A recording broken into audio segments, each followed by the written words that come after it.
اسلام میں شہید کسے کہا جاتا ہے؟ کیا کوئی پولیٹیکل لیڈر شہادت کے اعلیٰ منصب پر فائز ہو سکتا ہے؟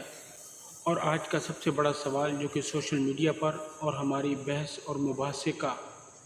مرکز بنا ہوا ہے کہ کیا آیت اللہ علی خامنائی کو ہم شہید کہہ سکتے ہیں؟ کے اندر سنی علماء کا کیا کہنا ہے اور اہل تشیع یا شیعہ علماء کا کیا کہنا ہے، اور ان سب سے بڑی بات قرآن اور حدیث اس کے بارے میں کیا کہتی ہے؟ تو اس ویڈیو کو آخر تک دیکھیے۔ آج ہمارا معاشرہ فرقہ پرستی کی لت کے اندر بری طرح سے لتڑا ہوا ہے۔ ہمارے نام نہاد علماء کرام دوسرے فرقے کے سامعین کو، دوسرے فرقے کے کارکنان کو، دوسرے فرقے کے لوگوں پر کفر کا فتویٰ لگانے میں ذرا برابر بھی دیر نہیں لگاتے۔ آج ہم یہ بات سمجھنے اور سننے کی کوشش کریں گے کہ کیا یہ ہمارا جو طریقہ عمل ہے اسلام کے حق میں ہے یا اسلام کے منافی ہے۔ السلام علیکم ورحمۃ اللہ وبرکاتہ۔ میرا نام وسیم صدیقی ہے اور آپ دیکھ رہے ہیں میرا یوٹیوب چینل محمد وسیم صدیقی۔ آج ہم ایک نئی ویڈیو کے ساتھ آپ کی خدمت میں حاضر ہوئے ہیں۔ ہماری آج کی اس ویڈیو کا بنیادی جو موضوع ہے، کیا ہم ایران کے سابقہ سپریم لیڈر آیت اللہ علی خامنائی کو شہید کہہ سکتے ہیں یا نہیں؟ بات کریں گے جذبات سے نہیں بلکہ بھرپور دلیل کے ساتھ، قرآن و حدیث کے ساتھ۔ آیت اللہ علی خامنائی جو کہ ایران کے سپریم لیڈر تھے، 2026 کو 28 فروری کے دن اسرائیل اور امریکہ نے ایک میزائل حملے میں ان کو ہلاک کر دیا، شہید کر دیا۔ شہید کر دیا، کیا ان کو ایسا کہنا درست ہے، یا یوں کہہ لیجئے کہ ان کو شہید کہنا درست ہے یا نہیں؟ تو سب سے پہلے شہید کہتے کسے ہیں؟ ایک مومن جو اللہ کے راستے میں لڑتے لڑتے اپنی جان کی قربانی دے دے الہ کلمۃ اللہ کے لیے، اسے شہید کہا جاتا ہے۔ اللہ تعالیٰ نے قرآن مجید میں فرمایا وَلَا تَحْسَبَنَّ الَّذِينَ قُتِلُوا فِي سَبِيلِ اللَّهِ أَمْوَاتًا، تم یہ گمان مت کرو کہ جو لوگ اللہ کے راستے میں مارے گئے تم ان کو مردہ مت کہو، بل احیاء، بلکہ وہ زندہ ہیں، عند ربہم یرزقون، انہیں اپنے رب کے پاس رزق دیا جاتا ہے۔ پھر اسی طرح ایک اور جگہ فرمایا کہ جو لوگ اللہ تعالیٰ کے راستے میں قتل ہو گئے ان کو مردہ مت کہو، بلکہ تم اس کا شعور نہیں رکھتے، وہ اپنے رب کے پاس زندہ و جاوید ہیں۔ اللہ کے نبی صلی اللہ علیہ وسلم نے شہادت کی کچھ اور بھی کنڈیشن بیان کی ہیں۔ جو پیٹ کی بیماری سے مرے وہ بھی شہید، جو طاعون کی بیماری سے مرے وہ بھی شہید، جو پانی میں ڈوب کر مر جائے وہ بھی شہید۔ لیکن ایک ایسی کنڈیشن ہے جس پر دونوں گروپ متفق ہیں، یعنی کہ نیت اور ایمان۔ ہر عمل کا دار و مدار اس کی نیت پر ہوتا ہے۔ اہل تشیعوں کی تعلیمات کے مطابق بھی جو نیت جس کی درست ہو، جو اس کی نیت الہ کلمۃ اللہ کے اوپر ہو، جس کی نیت غلبہ اسلام کے حق میں ہو، یا جو اللہ کی راستے کے اندر الہ کلمۃ اللہ کے لیے جہاد و قتال کرتا ہوا مارا جائے، اس کو شہید کہا ہے۔ اور سیم یہی کنڈیشن، یہی صورت اہل سنہ والجماعت کی ہے کہ جو الہ کلمۃ اللہ کے لیے، اللہ کی رضا کے لیے مارا جائے وہی شہید ہے، اور جس کی نیت فقط اللہ کے دین کی سربلندی ہو، جو اپنے حق کے لیے لڑے، الہ کلمۃ اللہ کے لیے جہاد و قتال کرے، وہ شہید ہے۔ تو اب ہمارا ایک گروپ جو کہ اہل تشیعوں کا ہے، وہ لوگ پوری دنیا کے جو اہل تشیع ہیں وہ خامنائی کو اپنا سپریم لیڈر مانتے تھے اور وہ اس کو شہید بھی مانتے ہیں۔ اب دیکھنا یہ ہے کہ دوسری طرف ہمارا جو دوسرا گروپ ہے اہل سنہ والجماعت کا، ان میں بعض لوگ ان کا یہ کہنا ہے کہ دیکھیں اہل تشیع جو ہے صحابہ کو گالیاں نکالتے ہیں۔ تو سب سے پہلے تو میں یہ کہنا چاہوں گا کہ میں اہل تشیع نہیں ہوں، اور نہ ہی میں اہل تشیع یا کسی ایک فرقے کی فیور کے اندر یہ ویڈیو بنا رہا ہوں۔ میں نے آپ سے پہلے کہا ہے کہ یہ ایک اختلافی معمہ ہے کہ جس کو حل کرنے کے لیے ہم یہاں ویڈیو بنا رہے ہیں۔ تو اب اہل تشیع جو ہے وہ تو خامنائی کو شہید کہتے ہیں، جبکہ ہمارے اہل سنہ والجماعت کے کچھ لوگ ایسے ہیں جو کہ اس کو شہید نہیں کہتے، بالکل ایسے ہی کہ جیسے یہ کہنا کہ اہل تشیع صحابہ کو گالیاں نکالتے ہیں، لیکن اگر آپ کسی اہل تشیع سے پوچھیں، عام نارملی طور پر اس سے بات کریں، تو وہ یہی کہیں گے کہ ہم تو ایسا نہیں کہتے، ہم نہ کسی صحابی کو گالی نکالتے ہیں، نہ ہی کسی صحابی کے متعلق ایسا برا بلا بولتے ہیں۔ تو میں آپ سے یہ عرض کرتا جاؤں کہ اہل تشیع کے اندر بھی چند لوگ ایسے ہیں کہ جن کا ذہن سازی کر دی گئی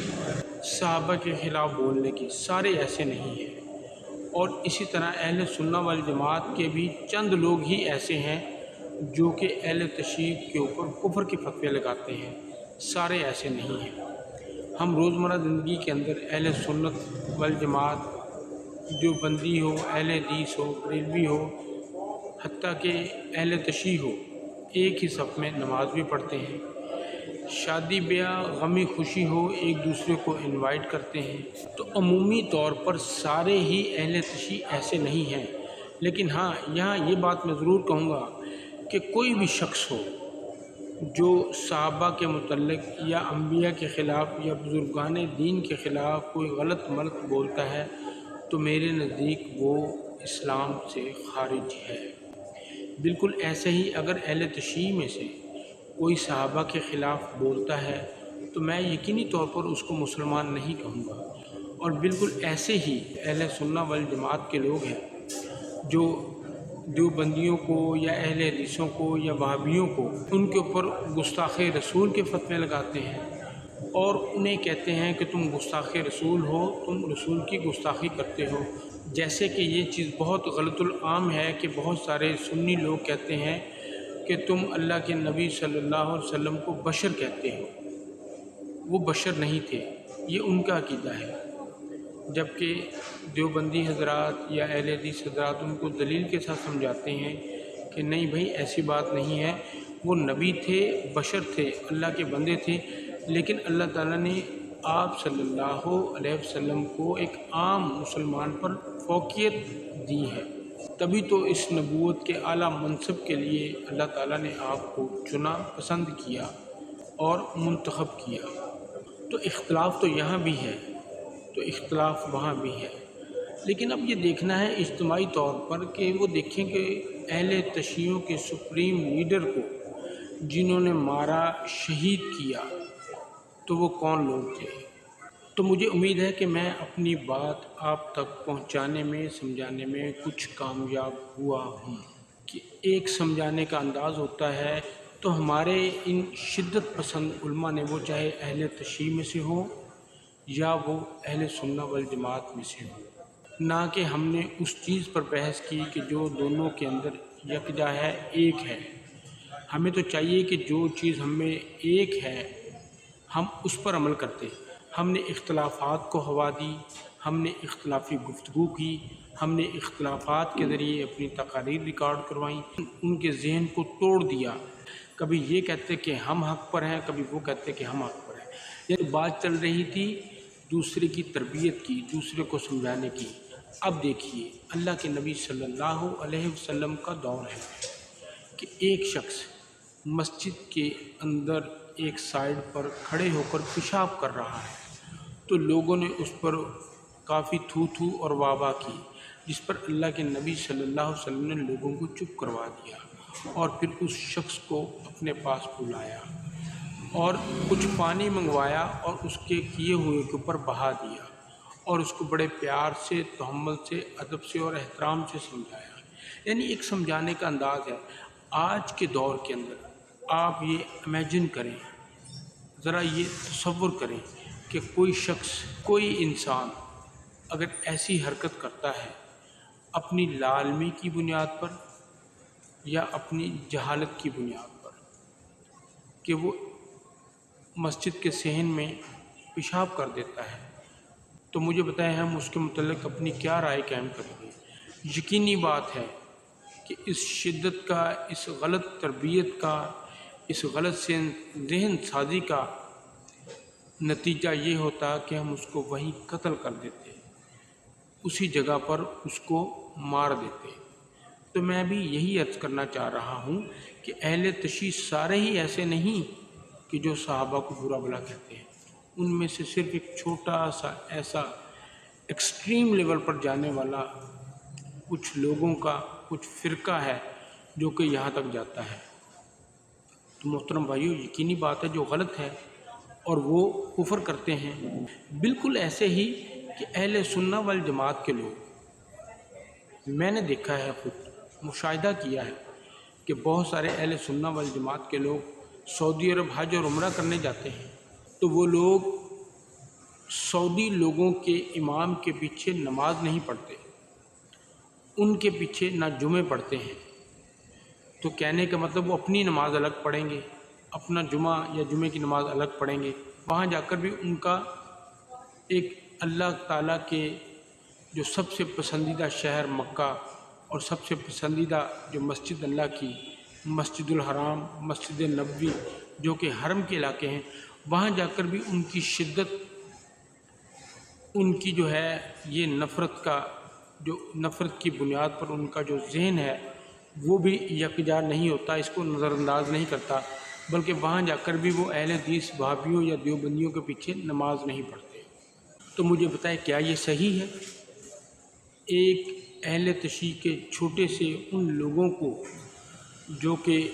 واقعتاً غلط کرتے ہیں، سارے ایسے نہیں ہیں، سارے صحابہ کو گالیاں نہیں نکالتے، ہم ان کے خلاف ایک دلیل بنا کر سیسا پلائی ہوئی دیوار بن جاتے ہیں، جبکہ خود اور اپنے عمل یہ ہیں، اپنی غلطیاں یہ ہیں، اس کو ہم نظر انداز کر دیتے ہیں۔ حالانکہ کچھ عرصہ پہلے خامنائی صاحب کا فتویٰ ہے کہ جو عائشہ رضی اللہ تعالیٰ عنہ کو گالی دیتا ہے اس کا اسلام اور مسلمانوں سے کوئی تعلق نہیں۔ تو محترم بھائیوں، یہ چیز ہوتی ہے بنیادی طور پر سمجھانے کی۔ ہم نے اپنی قوم کی تربیت ان خطوط پر استوار نہیں کی جن خطوط پر، جن رہنما اصولوں پر اللہ کے نبی صلی اللہ علیہ وسلم نے اپنے اصحاب کی تھی، اپنے صحابہ کرام کی تھی۔ اگر وہی طریقہ، وہی منہج، وہی نظریہ جو اللہ کے نبی صلی اللہ علیہ وسلم کا تھا آج ہم سب اپنا لیں تو یقین مانیں یہ خود ساختہ، بناوٹی اور جھوٹے اور باطل نظریات ہمارے اندر نہ پیدا ہوتے، نہ ذہنی طور پر ایک دوسرے سے ہم دور ہوتے، نہ ایک دوسرے کے خلاف جو نفرت کی بیج کنی ہمارے ان نام نہاد کم علم کم عمل عالموں نے، علماء کرام نے کی، آج وہ چیز نہ ہوتی تو ہماری امت کا شرازہ آج یکجا ہوتا، ایک مٹھ ہوتا، ایک جگہ ہوتا۔ لیکن آج افسوس کے ساتھ یہ بات کہنی پڑ رہی ہے کہ ہم لوگ متفرق ہیں۔ ہم ایک بندے کو تو چور چور کہتے ہیں لیکن اپنے اوپر لگے ہوئے داغ، وہ جو بھیانک داغ ہیں وہ ہمیں نظر نہیں آتے۔ ہم دوسرے شخص کو تو برا بھلا کہہ دیتے ہیں لیکن اپنی برائیاں، اپنی کمیاں کوتاہیاں ہمیں نظر نہیں آتی۔ وائے؟ کیوں؟ ایسا کیوں ہے؟ ہم لوگ ایسا کیوں نہیں سوچتے کہ ایک کلمہ پڑھنے والا بندہ غلطی کر سکتا ہے، اس کی اصلاح ایک احسن انداز سے کی جائے۔ ایک کلمہ پڑھنے والا چوری بھی کر سکتا ہے، اس کی اصلاح ایک اچھے انداز میں کی جائے جو کہ اللہ کے نبی صلی اللہ علیہ وسلم کا طریقہ تھا۔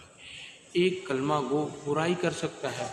ہم اس کو ایسے کیوں نہیں سمجھا پاتے کہ جیسے نبی مکرم صلی اللہ علیہ وسلم نے اپنے صحابہ کو سمجھایا اور ان کے اندر سے پھر برائیاں ختم کی اور ان کو پکا سچا مومن بنایا۔ ہم وہی انداز کیوں نہیں بناتے؟ اسی لیے تو اللہ تعالیٰ نے جگہ جگہ قرآن میں فرمایا ہے کہ تم اللہ کے احکامات پر عمل کرو اور اپنے نبی صلی اللہ علیہ وسلم کے طریقے کو اپناؤ، کیونکہ اللہ کے نبی صلی اللہ علیہ وسلم ہی آپ لوگوں کے لیے بہترین نمونہ اور بہترین اسوہ حسنہ ہے اور کامل نمونہ ہے۔ آپ ایک کامل شخص تھے، مکمل شخص تھے کہ جس کی تربیت اللہ رب العزت نے خود اپنی کتاب قرآن مقدس قرآن کریم کے ذریعے فرمائی۔ تو محترم بھائیوں، ہمیں یہ سوچنا ہے کہ اس وقت ہمارا اصل ہدف کون سا ہے، اس وقت ہمارا اصل ٹارگٹ کون سا ہے، یا یوں کہہ لیجئے کہ اس وقت ہمارا دشمن کون ہے، ہمیں ٹارگٹ کون لوگ کر رہے ہیں، بجائے اس کے کہ ایک دوسرے کو ہم دوسروں کے کہنوں پر برا کہیں، دوسروں کے کہنوں پر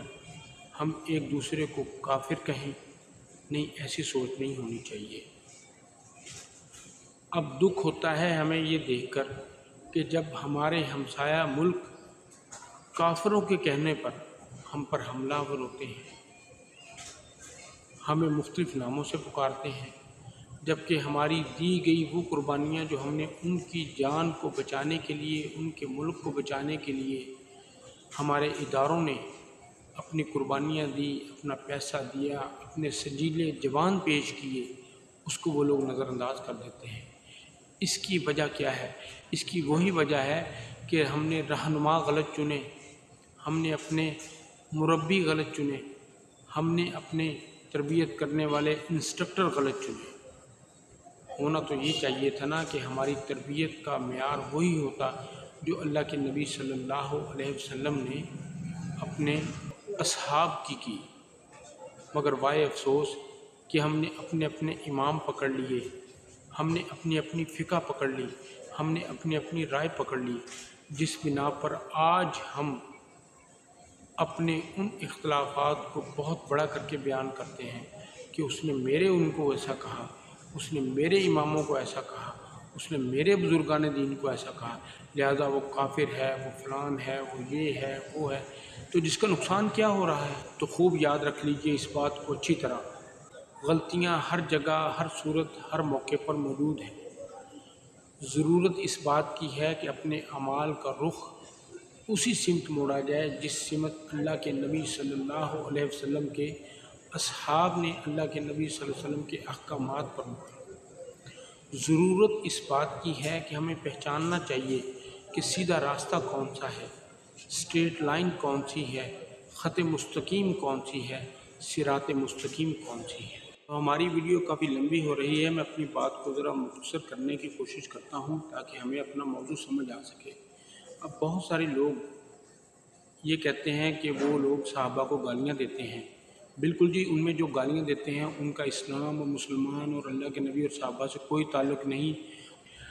امام خمینی نے اپنی کتاب کے اندر واضح طور پر لکھ دیا کہ صحابہ کرام ہو، اماں عائشہ رضی اللہ تعالی عنہما ہو، یا اسی طرح باقی ازواج مطہرات، ان کو گالیاں دینا، برا بھلا کہنا اسلام نہیں ہے بلکہ کفر ہے۔ اب دوسرا اعتراض یہ ہوتا ہے کہ بعض لوگ کہتے ہیں کہ خامنہئی نے عراق اور سیریا کے اندر بہت سارے مسلمانوں کا قتل عام کیا۔ تو میرا یہ ماننا ہے کہ جب وہ قتل عام کر رہے تھے تو امت مسلمہ یا اہل سنت والجماعت کے جو ذمہ داران تھے وہ کہاں تھے؟ تو اس طرح تو اسرائیل کا کام اور زیادہ آسان ہو جاتا، مگر آج سب سے بڑا دشمن ہی اسرائیل ہے، ایران کا۔ تو یوں تو اسرائیل کو ہی اس کا فائدہ ہے، تو یوں ان کے اوپر یہ الزام کہ عراق اور سیریا میں مسلمانوں کا یہ خامنہئی قاتل ہے۔ تو دیکھیے، اب میں آپ سے یہ عرض کروں گا، دیکھیے میں نے آپ سے پہلے عرض کی ہے کہ انسان کا جو دار و مدار ہوتا ہے اس کی نیت پر ہوتا ہے، یعنی کہ عملوں کا دار و مدار جو ہوتا ہے وہ اس کی نیت کے اوپر ہوتا ہے۔ اب اللہ کے نبی صلی اللہ علیہ وسلم کی جنگ کے اندر ایک شخص نے، ایک صحابی رسول نے ایک شخص کو قتل کر دیا، تو جب اللہ کے نبی صلی اللہ علیہ وسلم کو پتہ چلا، وہ تو کلمہ پڑھ رہا تھا، تو آپ صلی اللہ علیہ وسلم نے اپنے پاس بلایا اور کہا کہ تم نے اس کو کیوں قتل کیا ہے، جبکہ وہ اللہ اور اس کے رسول کے نام کا کلمہ پڑھ رہا ہے، ایمان لا رہا ہے۔ تو اس صحابی نے کہا کہ نہیں اے اللہ کے نبی صلی اللہ علیہ وسلم، یہ موت کے ڈر سے پڑھ رہا تھا۔ تو آپ صلی اللہ علیہ وسلم نے فرمایا کہ کیا تم نے اس کا دل چیر کر دیکھا کہ اس کی نیت کیا تھی؟ تو کہنے کا مطلب یہ کہ انسان کا ایمان اور اس کی نیت آخری وقت کی جو ہے وہی اللہ تعالیٰ قبول کرتا ہے۔ اگر تو وہ غلط ہے تو وہ جہنم کے اندر جائے گا، اور اگر وہ صحیح ہے تو وہ جنت میں جائے گا۔ تو بالکل ایسے ہی کہ جیسے اب ہمارے بہت سارے اہل سنہ والجماعت کے لوگ کہتے ہیں کہ نہیں، پہلے یہ خلاف تھا خامنہئی، آیت اللہ علی خامنہئی، پہلے یہ خلاف تھا مسلمانوں کے، اب یہ مسلمانوں کے حق میں ہے، اور اب یہ اسرائیل کے خلاف ہے۔ تو بات وہی ہے نا کہ یہ اس کے ایمان کا حصہ ہے آیت اللہ علی خامنائی کا۔ اب اس کا ایمان اور نیت کیا ہے، یہ چیزیں ہم سے پوشیدہ ہیں اور اس کو اللہ ہی بہتر جانتا ہے۔ تو بھائی میں یہی بات آپ سے عرض کر رہا ہوں کہ یہ بات کہنا کہ پہلے یہ مسلمانوں کے خلاف تھا اب مسلمانوں کے حق میں ہے، تو ہمیں بھی پھر وہ کام کرنا چاہیے جو اسلام کے حق میں ہو۔ تو پھر مجھے بتائیں، یہ آپ نے اب اس کا فیصلہ کرنا ہے کہ جو شخص، جس شخص کی آرمی، جس شخص کی عوام، جس شخص کی پورا ملک ایک ایسے کافر ملک کے مد مقابل کھڑا ہے کہ جس کو ہم بھی کہتے ہیں کہ ہاں یہ سازشی ہے جو کہ مسلمانوں کے خلاف ہے، ان سے نبرد آزما ہے، تو ہمیں بھی آخری وقت کا عمل اس کو ایز اے نمونہ لینا چاہیے۔ اب انسان کی نیت کیا ہے مرتے وقت، اس کا ایمان کیا ہے، اس کے ایمان کا درجہ کیا ہے، تو اس کے متعلق یہ رائے اب آپ نے قائم کرنی ہے کہ آیت اللہ خامنائی کس کے ہاتھ سے قتل ہوا یا کس کے جنگی وار کے نتیجے میں وہ قتل ہوا۔ کیا آیت اللہ علی خامنائی کو شہید کہا جائے، یہ آپ نے فیصلہ کرنا ہے۔ میں امید کرتا ہوں کہ آپ کو میری بات کافی حد تک سمجھ آ چکی ہوگی، تو اپنی بات کو دوبارہ سے میں پختہ کرنے کے لیے صرف اتنی بات کہوں گا کہ ایک انسان کی نیت کا دار و مدار اس کے عمل پر ہے، اور اس کی نیت کیا ہے وہ اللہ بہتر جانتا ہے، ہم نہیں جان سکتے۔ آخری ٹائم اس کا ایمان کیا ہے یہ اللہ بہتر جانتا ہے، ہم نہیں جانتے۔ اس کی دوسری مثال میں یہ دوں گا کہ امام ابو حنیفہ رحمہ اللہ علیہ نے جتنے فتوے دیے، آخری عمر میں انہوں نے کہا کہ جو میری بات اللہ اور اس کے رسول کے خلاف ہوگی اس کو دیوار میں دے مارو، اور اللہ کے رسول اور اللہ تعالیٰ کے احکامات جو میں نے بیان کیے اس کو قبول کر لو، یعنی انہوں نے رجوع کیا۔ تو اب ہم یہ کہیں کہ امام ابو حنیفہ رحمۃ اللہ علیہ نے اس سے پہلے جو فتوے دیے وہ اللہ اور اس کے رسول کے خلاف تھے، تو اس بنا پر ان کو کفر اور جناب فتوے لگانا شروع کر دیں؟ نہیں بھائی، آخری عمل کو دیکھا جائے، آخری عمل ان کا کیا ہے۔ اسی طرح باقی بھی ائمہ محدثین جو ہیں انہوں نے یہی فرمایا کہ ہماری وہ بات جو اللہ اور اس کے رسول کی تعلیمات کے مطابق ہے وہی ہمارا دین ہے، اور اس کے علاوہ جو ہم نے کہا جو ہماری اپنی رائے تھی وہ دین نہیں ہے، لہٰذا اللہ اور اس کے رسول کی بات کو ہی فوقیت دی۔ تو یعنی آخری بات کو دیکھا جاتا ہے، نیت اور ایمان کا درجہ تو اللہ کے پاس ہے، وہ ہمیں نہیں پتہ، لیکن ہم یہ تو دیکھ سکتے ہیں کہ آخری عمل کیا ہے۔ بالکل ایسے ہی اب آپ نے فیصلہ کرنا ہے کہ آیت اللہ علی خامنائی کہ جو کہ کافروں کی میزائل سے، ان کے جنگی وار سے شہید ہوا، قتل ہوا، اس کے متعلق کیا رائے ہے۔ تو میں امید کرتا ہوں کہ آپ کو میری ویڈیو سمجھ آ گئی ہوگی۔ اگر ویڈیو اچھی لگے تو ویڈیو کو لائک کیجئے، اور اپنی رائے کا اظہار کرنے کے لیے ضرور کمنٹ باکس میں کمنٹ کیجئے، چینل کو سبسکرائب کیجئے اور اس کو بھرپور انداز میں شیئر کیجئے۔ السلام علیکم ورحمۃ اللہ وبرکاتہ۔